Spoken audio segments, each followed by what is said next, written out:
2 pertemuan, kalau sekarang langsung 1 ya. Jadi ini harus cepat ya Dek ya. Saya nggak apa-apa duduk. Boleh ya. Oke. Jadi kemarin kan udah belajar tentang tumor jinak. Apa sih bedanya tumor jinak sama tumor ganas gitu ya. Kemudian dari nomenklatur juga semuanya ada, bisa sama bisa berbeda gitu. Jadi kalau mau lihat gitu hasil PH, ternyata kita lihat ini jinak apa ganas ya gitu. Caranya mudah ya. Lihat dari akhiran belakangnya. Jadi kalau misalnya untuk tumor jinak, biasanya dia akhiran belakangnya itu oma ya, lipoma, neurofibroma, schwannoma gitu, semuanya akhirannya oma. Tapi kalau tumor ganas itu biasanya akhirannya itu adalah karsinoma untuk yang dari epitelial. Tapi kalau misalnya dia dari jaringan ikat, biasanya kita sebut sebagai sarkoma. Tapi jangan salah, enggak semua oma itu jinak ya. Ada beberapa tumor yang perangainya ganas atau sifatnya ganas, tapi ternyata dia jinak. Contohnya apa? Ada yang tahu? Akhirannya oma tapi dia ganas. Ada yang tahu? Apa? Siapa? Iya, ada yang tahu nggak? Coba nggak tahu. Siapa? Oke, melanoma. Ya, boleh deh. Yang akhirannya oma yang dia ganas. Oke, melanoma. Apa lagi? Apa? Ya, Hodgkin lymphoma. Jadi beberapa tumor ganas yang akhirannya oma itu salah satunya adalah lymphoma, melanoma, retinoblastoma, gitu ya. Jadi kalau misalnya kalian lihat oma, oh ini pasti jinak, belum tentu, ya. Tapi sebagian besar tumor jinak selalu diakhiri dengan oma. Oke. Mana nih lemes banget? Belum makan. Oke, yang pertama ya, Hodgkin lymphoma. Hodgkin lymphoma, udah tahu histologi daripada KGB? Tahu? Tahu. Oke. Jadi kalau kalian udah tahu histologi, kalian ketemu nih jaringan KGB, ternyata dia berbeda dengan jaringan yang normal. Kalian harus tanda tanya, ini apa ya, gitu ya? Kemungkinan kah ganas atau kemungkinan radang, gitu ya. Tapi karena hari ini kita topiknya tentang tumor ganas, kita akan bahas mengenai Hodgkin lymphoma. Jadi Hodgkin lymphoma ini adalah salah satu keganasan yang tersering pada remaja atau pada anak-anak, ya. Oke, ciri khasnya apa? Oke, boleh perbesaran besar atau kecil.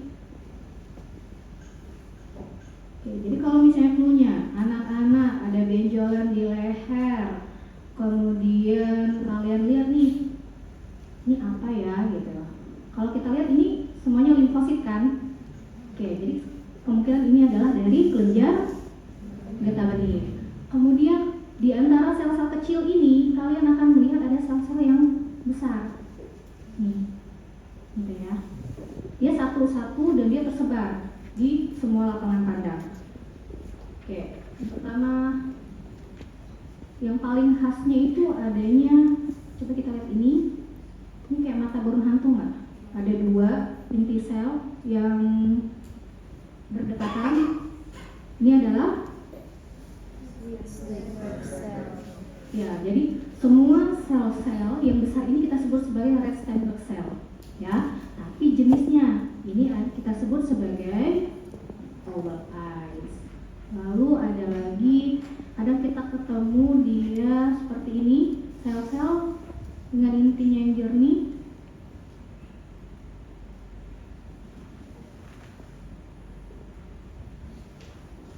Cari dulu ya.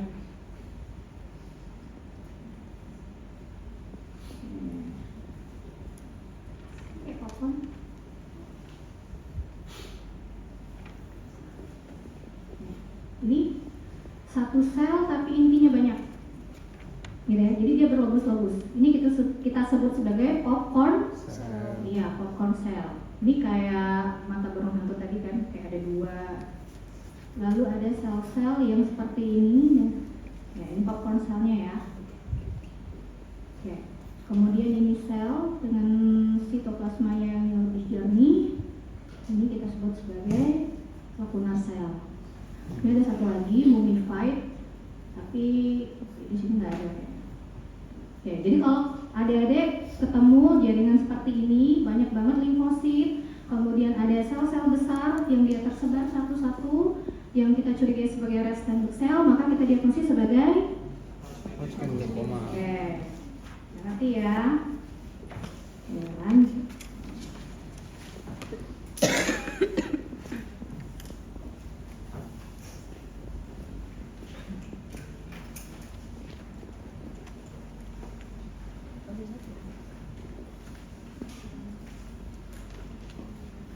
Sholat? Ada yang belum sholat? Ada yang belum sholat? Nanti abis ini boleh sholat ya, gantian ya.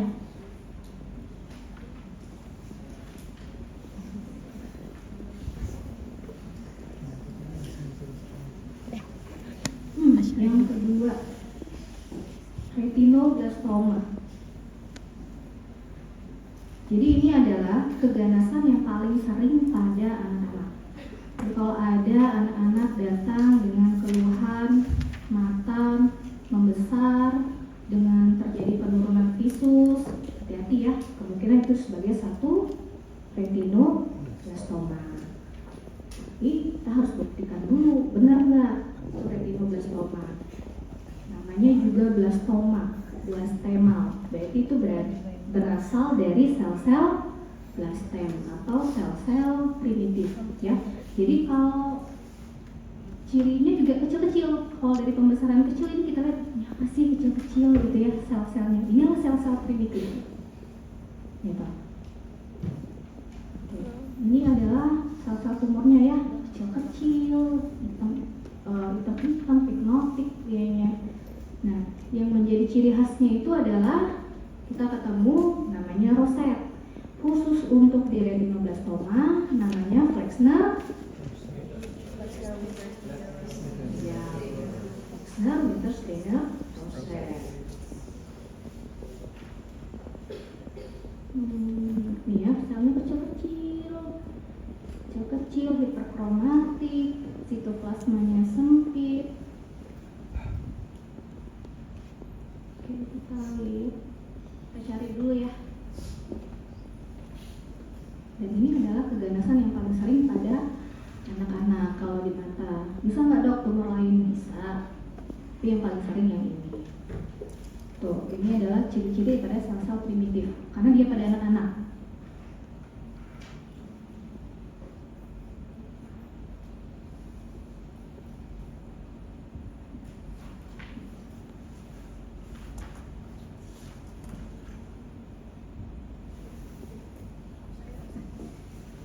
Susah ketemu rosetnya.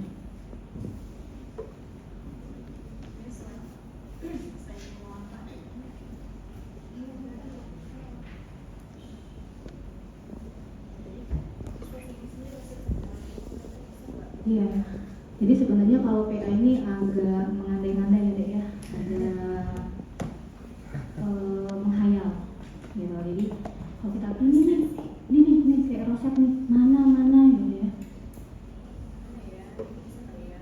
Kalau dokter Cici udah tahu deh roset, tapi kalau kalian mungkin belum pernah terpapar, kayak gini bisa nih.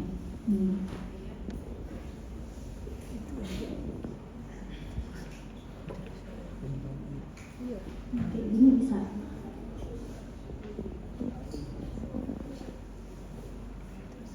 Kayak gini bisa. Seperti ini. Ini yang cantik. Ya. Cantik enggak ya? Iya, kita lihatnya cantik tapi prognosisnya ternyata buruk. Ya, kalau kita PA bilangnya oh ini cantik nih rosetnya, ya. Jadi kalau nanti ada lihat di mikroskop ada gambaran seperti bunga-bunga seperti ini, ya. Makanya bilang menghayal, ya, jangan lupa menghayal. Jadi kalau lihat kayak gini, oh ini roset, ya. Terus dia antar selnya ini kayak ada celah nggak sih, gitu? Kayak apa sih bilangnya? Kan yang kayak neuroendokrin tuh, yang saling nabrak satu sama lain kan. Nah dia molding ya satu sama lain ya. Oke, jelas ya rosetnya? Nggak jelas ya? Ya, nanti kalau ada teman-temannya boleh dilihatin ya roset yang jelas, nanti kita keliling. Nanti kalau ada yang punya atau yang dapat bentukan roset yang bagus, nanti kita lihat sama-sama ya. Oke, lanjut dulu.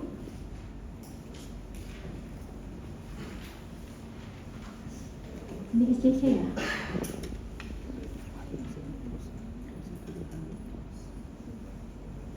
Ada pelapis normalnya nggak?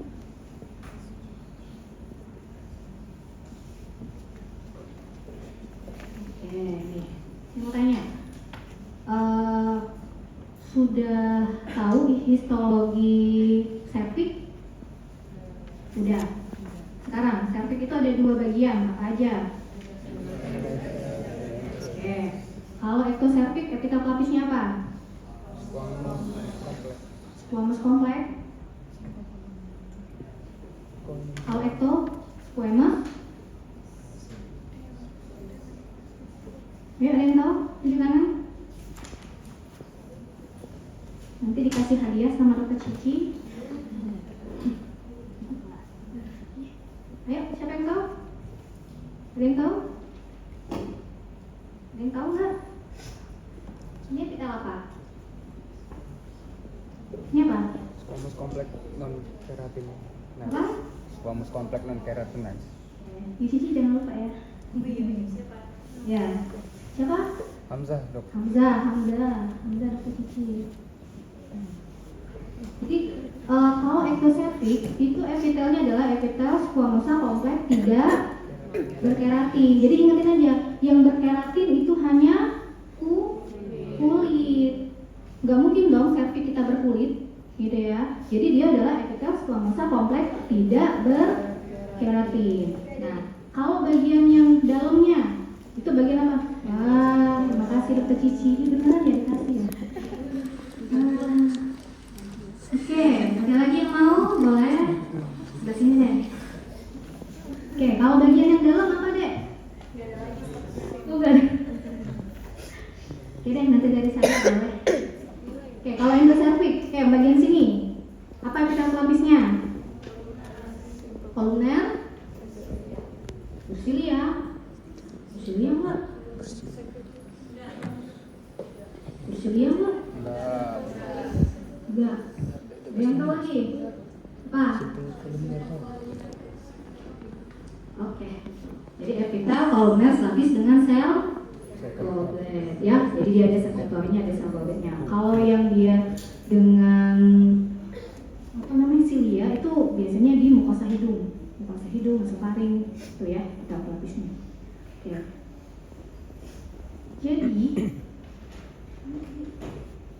Oke. Jadi bagian ectocervix ini yang epitel pelapisnya adalah epitel squamosa kompleks tidak berkeratin inilah yang kalau menjadi keganasan dia berubah menjadi keratinizing squamous cell carcinoma, atau bisa berkeratin juga bisa enggak ya. Jadi komponen ectocervix sebenarnya berubah jadi keganasan. Kalau endocervixnya dia juga bisa enggak jadi keganasan? Bisa enggak yang endocervix? Bisa atau enggak? Bisa. Jadi jangan lupa semua bagian tubuh kita selnya bisa berubah jadi ganas. Tapi penamanya beda. Kalau dia ectocervix berubah jadi squamous cell carcinoma atau SCC, kalau endocervix dia jadi adenokarsinoma namanya. Ya. Jadi ini adalah gambaran daripada squamous cell carcinoma. Jadi epitel pelapisnya ini masa tumornya masuk ke dalam jaringan ikat. Nih, dia ini bagian yang infiltrating, ini bagian pulau-pulaunya, ya. Ini bagian pulau-pulau, ini adalah epitel-epitel yang ganas, dengan neoplasia. Nih ya, sama-sama kan, ini ada anak intinya melotot. Ya. Kalau kita bilang ini melotot dia, ini adalah sama-sama infiltratingnya. Ini dia udah masuk ke dalam jaringan ikat di bawahnya ya. Kalau dia masih di atas kita nggak bilang dia satu karsinoma, tapi masih in situ. Tapi kalau kalian lihat ini, dia udah masuk ke dalam giga. Nah, ini kayak keratin, seperti keratin, tapi kita nggak bilang ini keratin. Kita bilangnya squamous eddy. Oke, udah jelas? Ada yang mau tanyain? Oke. Mungkin ada yang tanya, dok, kalau di kulit dok bisa nggak? Iya, sama seperti ini gambarannya. Gitu ya. Jadi kalau mau lihat SCC di kulit, SCC reseptif, ya sama seperti ini. Ya. Tapi hari ini kita nggak bahas endoseptik ya, kita bahasnya ektoseptik dulu. Oke. Nah, ini ada pulau keratinnya atau mutiara keratinnya, kita sebut sebagai keratin plug. Ya, berarti ini adalah suatu keratinizing squamous cell karsinoma. Ngantuk ya? Oke, lanjut ya.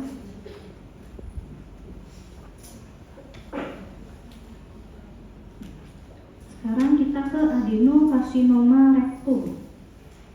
Jadi kalau ada pasien dengan usia tua atau juga usia menengah dengan keluhan BAB berdarah, jadi pikiran kalian kemana?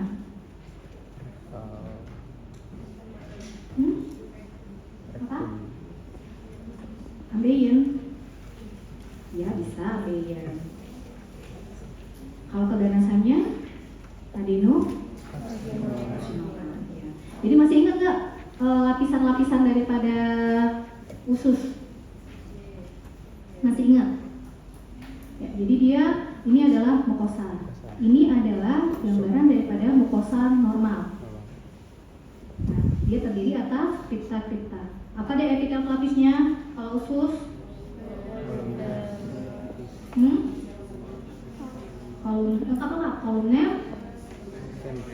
Kolumner, simplex. Ada goblet nggak nih putih-putih? Ada. Makanya kalau kita BAB suka ada lendir kan? Iya, jadi ini dari goblet yang menghasilkan itu. Nah, kemudian sel-sel inilah, nih ya, dia kan masih bagus nih, rapi kan?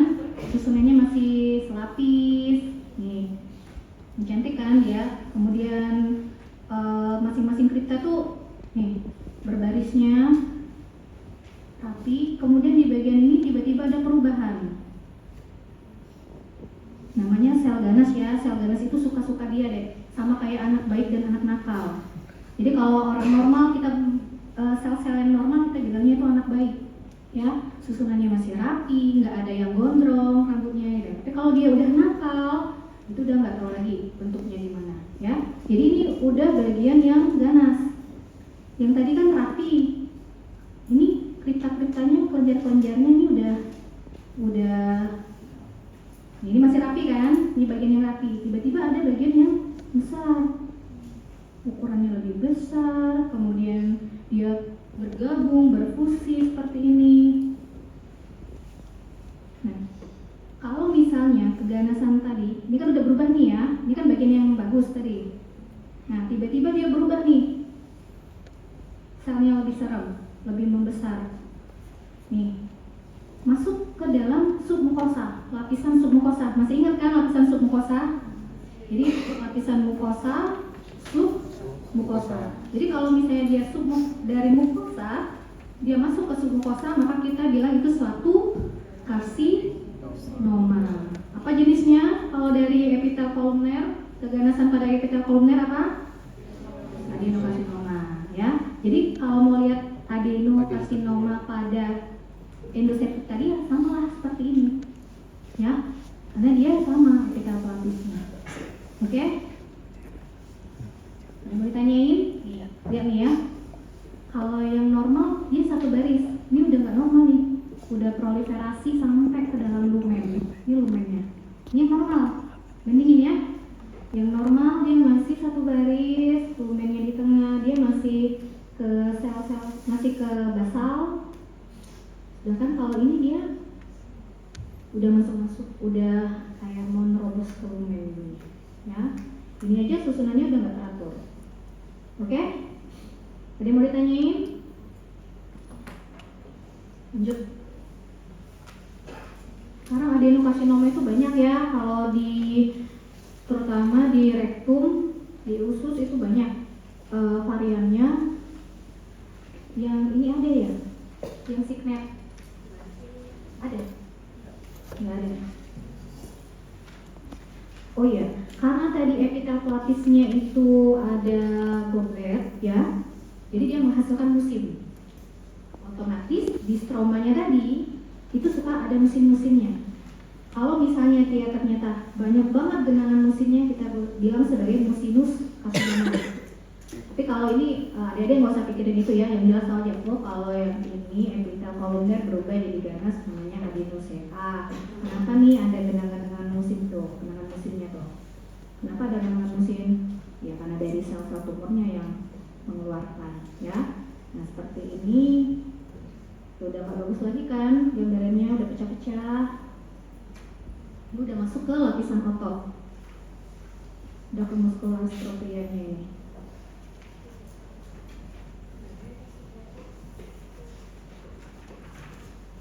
Ada lagi dengan komponen signet ring, tapi ini nggak semua masa tumor bisa ketemu ya. Kadang kita bisa ketemu komponen signet ring. Kayaknya nggak ada di sini, nggak ada ya. Oke, nah, lanjut ya. Lanjut, kita sekarang ke payudara. Ada payudara yang normal nggak? Dapat cici, ada yang normal nggak? Nggak ada bagian yang normal nggak? Sama di CIS.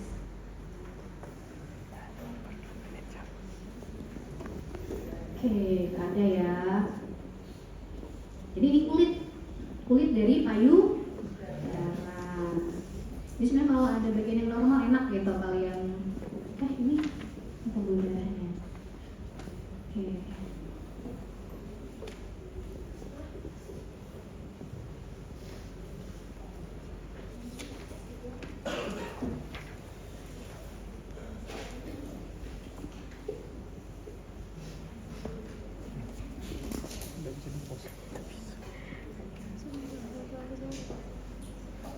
Oke, jadi ini sebenarnya enak kalau ada yang jaringan yang normalnya, tapi ini udah gak ada lagi ya, ini semua udah komponen ganas.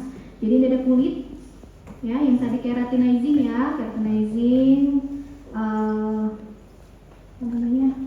epitel squamosa kompleks berkeratin, dan di bawahnya ini coba lihat ini, ya, kayak ada pulau solid, dia tersebar semuanya, kemudian dia udah nembus ke jaringan otot,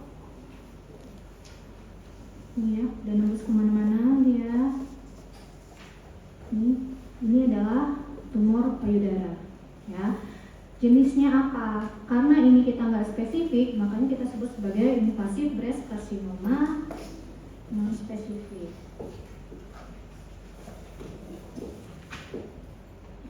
Ya, jadi karena tipenya itu nggak ada satu tipe khusus, makanya kita bilangnya sebagai no special type. Dan ini adalah komponen yang paling sering. Nah, ini ya, sama kayak tadi, dia sel-selnya nakal. Ini anak nakal nih. Lihat ya, susunannya udah nggak teratur lagi. Ya, ada yang berkelompok, ada yang memanjang, ada yang satu-satu. Kemudian kita lihat ada mitosis, mitosisnya, ya. Mitosisnya. Jadi keganasan tersering pada payudara itu adalah invasive breast carcinoma non special type. Ini pada sering terjadi pada usia tua atau, tapi jangan salah, pernah ada usia 20 tahun juga bisa seperti ini, ya. Oke, ada yang mau ditanyain yang tumor payudara? Karena yang kelihatan cuma ini. Ini yang udah tembus ya, yang udah ke jaringan sekitar. Tapi kalau misalnya, kalau di textbooknya, di modulnya, itu ada komponen karsinoma in situ, ya, yang kayak kelenjar. Terus di tengahnya itu ada nekrosis, ada chorioidonekrosis. Itu adalah tumor payudara yang belum invasif. Artinya dia masih diselungkupi atau dipagerin gitu ya, sel-sel tumornya, jadi dia belum tembus ke jaringan ikat. Nah, kalau dia tembus jadinya kayak gini. Gitu. Jadi kalau yang di buku yang halaman 42 itu dia masih in situ, artinya masih di dalam pagernya, masih di dalam kelenjarnya. Tapi kalau bagian yang ini udah yang ganas. Ya. Nah, ini yang normal nih. Ini normal nggak sih? Ya. Jadi ini bagian yang normal. Nih, kita masih ketemu asini dan duktuli yang normal. Ya. Nah, ini ya. Dia satu lapis kan? Ya, sama kayak tadi, sama kayak si kripta di usus tadi, di rektum tadi. Nah, kalau kita lihat ini nih, lihat ini. Ini ada namanya sel myoepitel. Nih, ya. Ini sel myoepitel ini. Nih, ini adalah sel luminal, ini adalah sel myoepitel. Jelas nggak nih? Jadi kalau yang dalam dia seperti ini barisnya, kalau yang di luar dia kayak pagar, magerin. Ini ya, ini, ya. Nah, kalau sel-sel si luminal ini dia proliferasi, akhirnya dia membesar, kemudian susunan selnya udah nggak bagus, udah ada anak inti, udah banyak mitosis, kemudian di dalamnya itu ada komedonekrosis, itulah yang dinamakan sebagai komponen karsinoma in situ. Ya. Nah, kalau komponen karsinoma in situ itu ternyata dia masuk ke dalam stroma, udah menembus nih, artinya myoepitelnya nggak ada lagi, udah tembus, makanya dia menjadi invasif. Ini invasifnya. Nah, ini invasif ya, ini invasif. Nah, udah tembus semua nih, udah jebol pertahanannya tadi. Oke, udah jelas? Ya. Jadi dari situ ya perjalanan dari karsinoma payudaranya. Oke, lanjut kita ke melanoma maligna.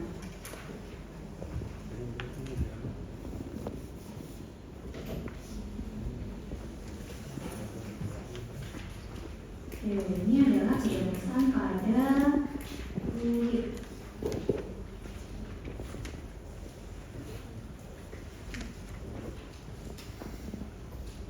Ya, ini adalah melanoma. Jadi kalau misalnya kalian ketemu dengan jaringan yang di dalam itu masuk tumor, banyak sekali pigmen coklat, udah kemudian sudah satu melanoma maligna, ya. Kayaknya udah dari jauh udah tahu adalah melanoma maligna ini, ya. Coba kita lihat pembesaran.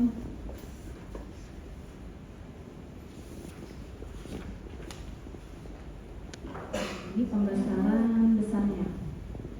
Ini ada jaringan nekrosis, ini adalah masa tumornya.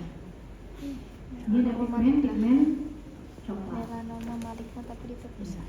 Ya. Oke. Iya.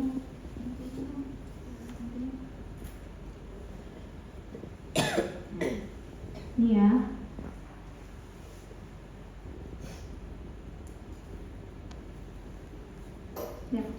Lihat inti, ini intinya. Lihat nih anak intinya.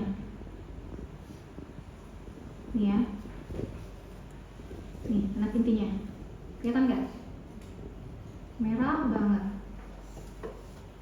Beberapa textbook bilangnya sebagai cherry, like cherry, kayak buah cherry merah. Ini ya, ini adalah pigmen melaninnya. Nih ya, jadi kalau kalian ketemu sama sel intinya ini kok kayak merah banget, gitu ya. Anak intinya prominent banget. Kemudian ada coklat-coklat seperti ini. Itu adalah suatu melanoma maligna. Oke, nggak susah kan belajar PA? Ya, mudah ya. Lanjut.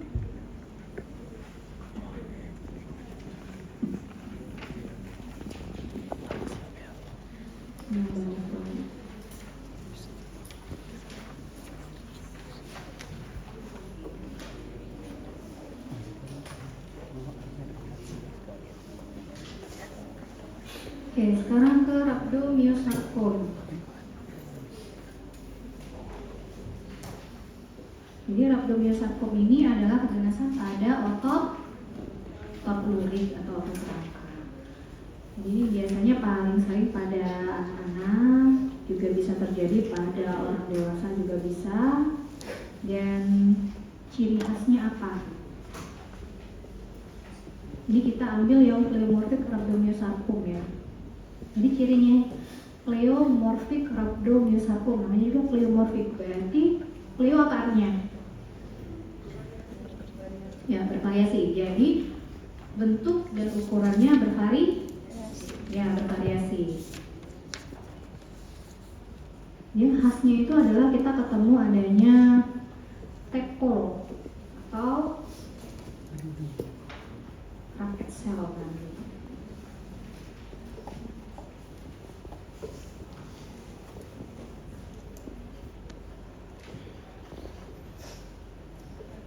Ini udah sel-sel ganasnya ya. Nah ini kita lihat. Nih, selnya besar. Nih. Jadi sesuai dengan gambaran daripada otot lurik kan pink banget ya, pink banget. Kadang kalau kita lihat dengan pembesaran dia suka masih ada strienya atau garis-garisnya di sini. Kadang juga enggak gitu ya, tapi mirip kayak otot rangka banget, dia warnanya pink banget, lebih pink dari sekitarnya. Dan intinya dia biasanya terdesak di tepi. Dia bisa 1, bisa 2. Inilah kita sebut sebagai apa ini? Tadpole. Oke.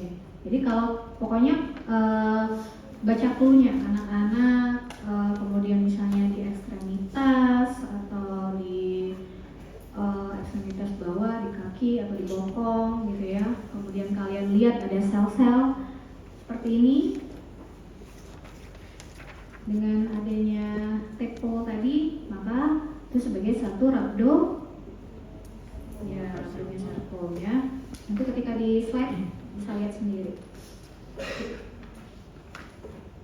Oke, lanjut ke chondrosarcom yuk.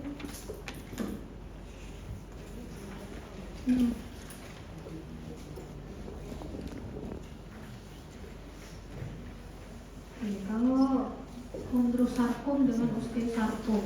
Kalau chondrosarcom itu biasanya pada orang tua, tapi kalau osteosarcom itu pada anak-anak. Nanti waktu ujian dibaca textbooknya ya, karena usia, lokasi itu sangat bisa menjadi clue gitu ya. Nah, ini adalah tulang rawan. Sayangnya ini nggak ada tulang rawan yang normal ya. Ini adalah tulang rawan, dimana kita lihat ini udah proliferasi selnya, udah banyak banget. Kemudian ini intinya di antara matriks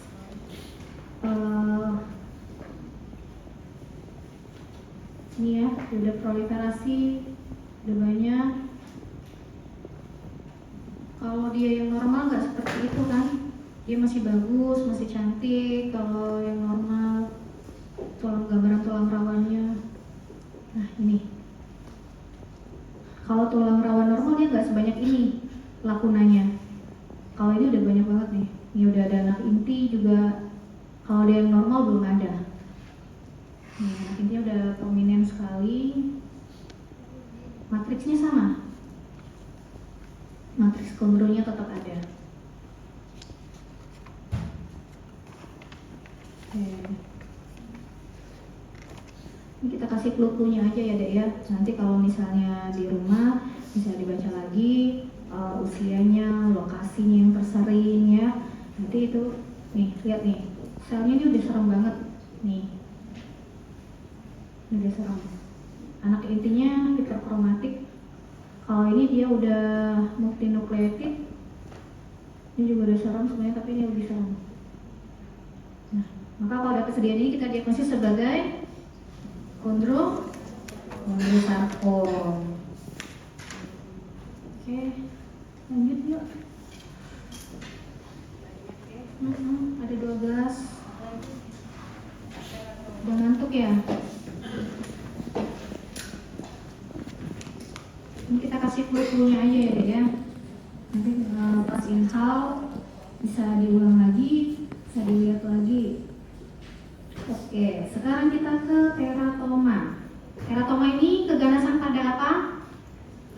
Ada yang tahu pada apa teratoma? Hah? lebih seringnya pada ovarium ya, pada ovarium. Jadi teratoma ini ada dua, ada teratoma matur, ada imatur. Yang ganas yang mana? Yang jinak yang mana? Kenapa? Coba yang berani nggak? Yang ganas yang mana? Yang jinak yang mana? Boleh tunjuk tangan.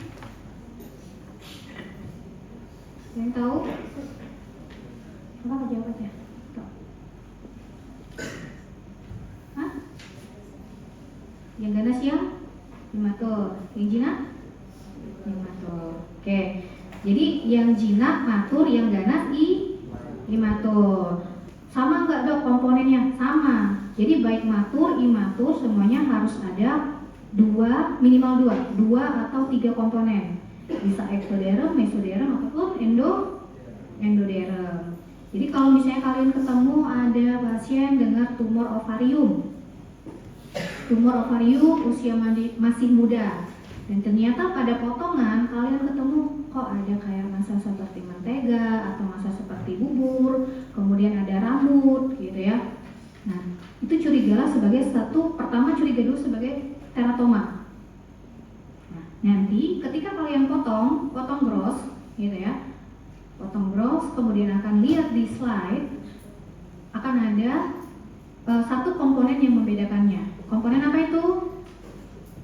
Komponen apa yang membedakan matur dan imatur? Ada yang tahu?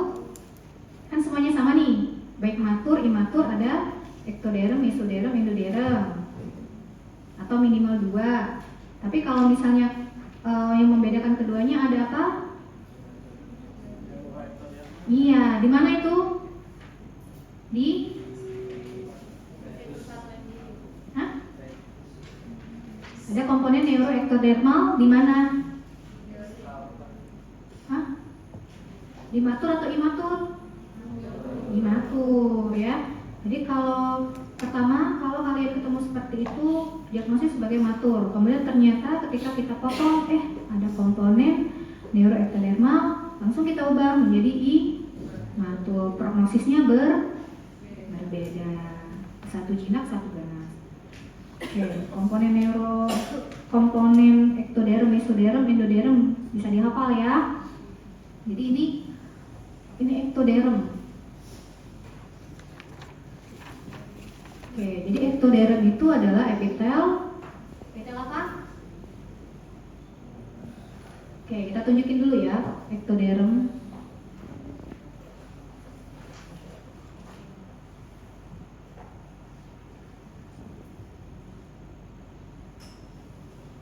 Nah, jadi kan tadi ada tiga komponen, ektoderm, mesoderm, endoderm. Nah, sekarang ektoderm yang mana sih?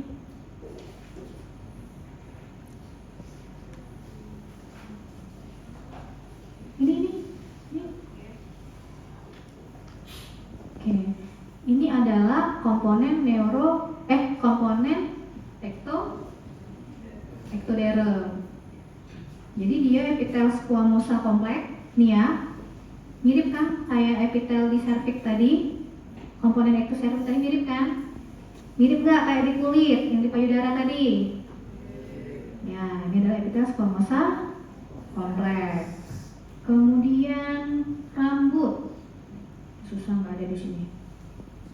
Komponen ini keratinnya, komponen rambut ada nggak?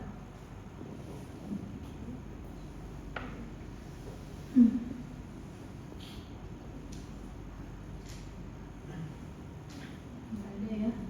Nah, ini komponen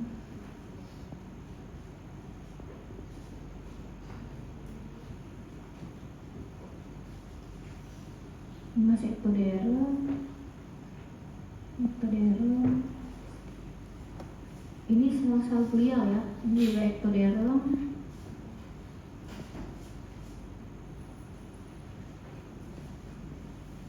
Ini mesoderm ya, ini mesoderm nih. Ini ada cartilago, ada epitel respiratory. Ini epitel.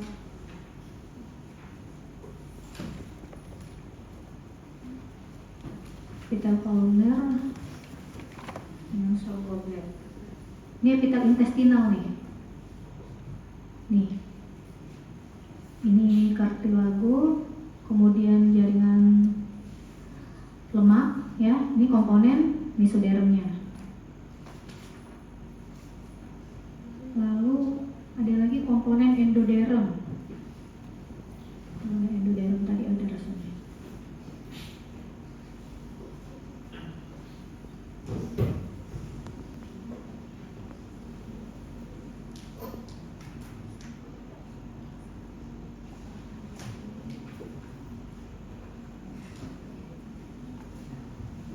Oke, nggak ada komponen endoderm juga nggak apa, asalkan dia minimal ada dua komponen. Ekto sama endo udah ada, berarti udah terpenuhi. Sekarang kita lihat, ternyata ada komponen neuroektodermal.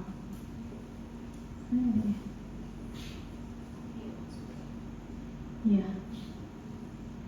ini komponen neuroektodermalnya.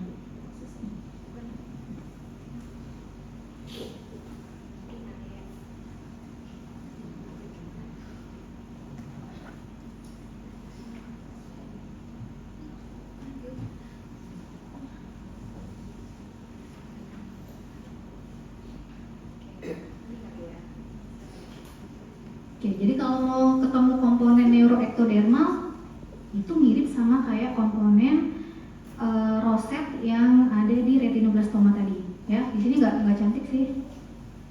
Ini ke arah.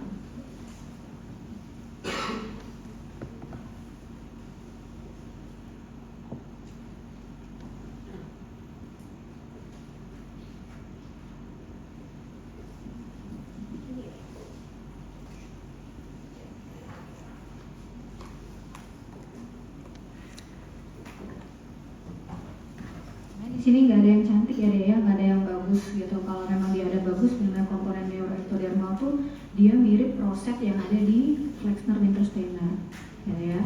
Ya boleh cari di ini. Yang penting kalian tahu, oh ternyata yang namanya imatur itu ada komponen neuroektodermal yang membedakan dia dengan teratoma matur, ya. Mirip sih kayak gini, tapi ini saya nggak yakin. Dia biasanya lebih hitam lagi, lebih hiperkromatik lagi, kemudian sel-selnya lebih kecil-kecil lagi dari yang ini biasanya. Nanti kita cari aja ya di slide ya, siapa nanti yang ketemu boleh kita lihat. Oke, kita lanjut. Ini kalau yang di textbook bagus nih. Kalau di textbooknya bagus itu kayak roset-roset di retinoblastoma tadi. Oke, kita ke BCC, basal cell carcinoma. Jadi ini adalah salah satu keganasan yang paling sering di kulit. Biasanya terjadi pada orang yang kerjanya itu terpapar sama matahari, pada petani atau pada misalnya pedagang, gitu ya, pedagang yang sering terpapar sama matahari itu lebih sering. Kemudian pada orang tua. Dan biasanya predileksinya itu adalah di area wajah, ya. Karsinoma sel basal atau basal sel karsinoma. Namanya aja adalah basal sel karsinoma. Berarti dia dari sel-sel basal. Jadi sel-sel yang di pinggir-pinggir ini, ya, dari sel-sel basal di kulit ini. Dia akan terjadi proliferasi ke bawah, akan membentuk nodul, ya. Ciri khasnya itu adalah satu nodul dengan bagian pinggir yang palisading. Palisading itu apa? Ada yang tahu? Ya, dia jejer baris gitu ya, namanya palisading. Nih, beda kan sama yang bagian tengah ini? Kalau ini kan dia berbaris di bagian pinggir. Oke. Ciri khasnya apa lagi? Ciri khasnya itu adalah biasanya stroma, ini stroma ya. Stromanya itu biasanya agak mixoid. Beda dengan squamous cell carcinoma atau SCC. Kalau di BCC atau basal cell carcinoma, dia biasanya stromanya lebih mixoid. Sehingga antara massa tumor dengan stroma itu sering terjadi satu tarikan. Makanya kita sebut sebagai slit. Ya, inilah slit retraction-nya. Ya. Slit retraction. Oke, kemudian kalau kita lihat dari macam-macam BCC itu banyak ya. Ada yang nodular, superficial, pigmented gitu. Kalau kita lihat ini, telemassa ini, dia lebih kemana? Bentuknya apa nih, Dek? Nodular, oke setuju. Nih, ini ya. Oh, ternyata banyak di bawahnya. Nih, ya, ini BCC. Nih, dia bentuknya apa nih, Dek? Nodular, setuju. Oke, ada yang lain nggak? Varian yang lain nggak? Tipenya? Ada apa nih? Coklat-coklat nih? Coklat-coklat, ada apa? Ya, pigmen. Bisa juga nggak dia tipenya pigmented?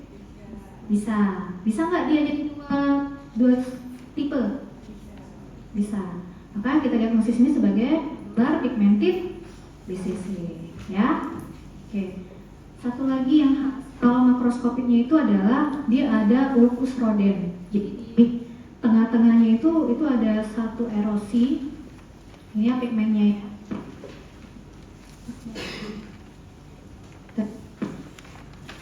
Oke. Jadi kalau dari makroskopik itu biasanya kita lihat adanya bagian tengahnya itu erosi, disebut sebagai ulcus rodent, ya. Lanjut yuk. Mic-nya udah.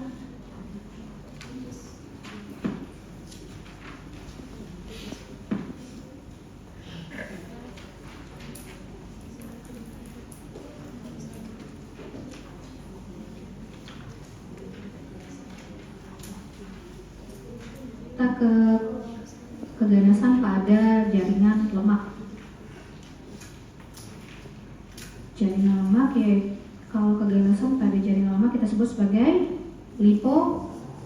Kalau jinaknya, ya. Kalau pada jaringan ikat, kalau jinak apa? Baca nggak? Pernah dengar fibroma? Kalau ganasnya? Mudah kan PA? Mudah. Oke, sekarang kita ke liposarkom. Jadi banyak sebenarnya tipe-tipe daripada liposarkom. Kita cuma bahas myxoid liposarkom. Jadi kalau misalnya ada benjolan di ekstremitas bawah gitu ya, yang paling sering itu adalah satu liposarkom sebenarnya. Yang DD pertama di benak kita. Ini adalah myxoid liposarkom. Dia myxoid ya, latarnya itu myxoid. Kemudian kita lihat ini pembuluh darahnya kecil-kecil, mungil-mungil gitu ya, terdempet. Kalau dari pembesaran kecil kita lihatnya sebagai dibilangnya chicken wire, pembuluh darahnya chicken wire, mirip kayak kandang ayam yang seperti ini. Pernah lihat? Tuh, lihat ya, darahnya seperti ini. Nih, ciri khasnya itu adalah latarnya myxoid, kemudian pembuluh darahnya tipis, membentuk gambaran chicken wire. Oke, kita sebut sebagai myxoid liposarkom. Kalau kita lihat pembesaran besar ini, kita lihat nih salah satu jelas.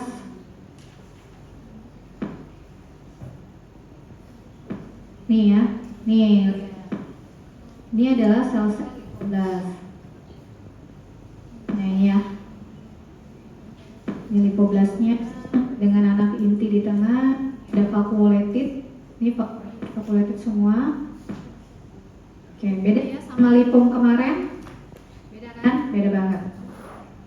Lanjut. Yang terakhir, adenokarsinoma prostat. Jadi sebenarnya sama adenokarsinoma pada rekti tadi. Jadi semua adenokarsinoma itu berasal dari kelenjar. Tapi bedanya kalau di adenokarsinoma prostat dia kita bagi berdasarkan pola. Jadi ada pola 1 sampai 5 atau pattern ya. Pattern 1 sampai pattern 5. Kalau pattern 1 sampai 3 sebenarnya mirip ya, dia terdiri atas kelenjar.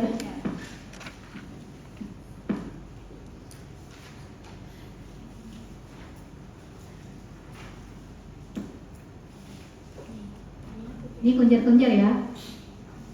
Kita bagian ini adalah pattern 3.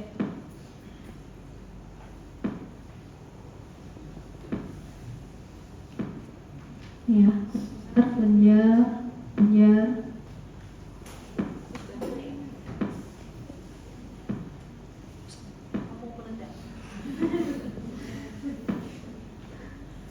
Ini ya, kelenjar ya.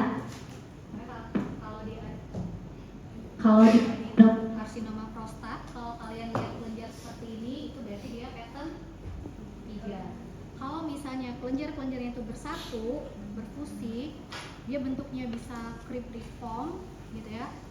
Itu dia udah masuk ke pattern 4 ya. Lalu kalau kalian ketemu ini kok udah nggak ada bentukan kelenjar lagi ya dok gitu. Ini bentuknya udah satu-satu nyebar gitu ya. Kayak lihat di karsinoma mami tadi yang breast itu dia udah pattern 5. Jadi kalau misalnya udah semua solid, semuanya nggak ada lagi bentukan kelenjar, nggak ada lagi bentukan si cribriform tadi udah solid, atau dia ada komedonekrosis yang sama kayak karsinoma in situ pada mami tadi ya, itu masukkanlah ke dalam pattern 5. Nah, kemudian kalian lihat dari satu sediaan yang kalian lihat gitu, pattern mana yang paling banyak.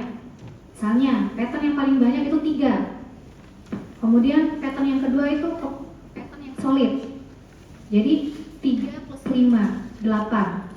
Baru kalian lihat pelaporannya adenokarsinoma dengan Gleason score 3 plus 5 sama dengan 8. Itu masuk ke grade groupnya berapa? 4. Oke ya. Ini cara membaca tabel yang di belakang seperti itu. Pokoknya tahu ini bentuknya lebih banyak kelenjar atau cribriform atau solid atau mungkin komedonekrosis ya. Baru nanti dijumlahin jumlah terbanyak pertama dengan terbanyak kedua, kemudian dimasukkan ke dalam atau dimasukkan ke dalam grup grade-nya keberapa ya. Oke, kita aja langsung meledak itu. Dia langsung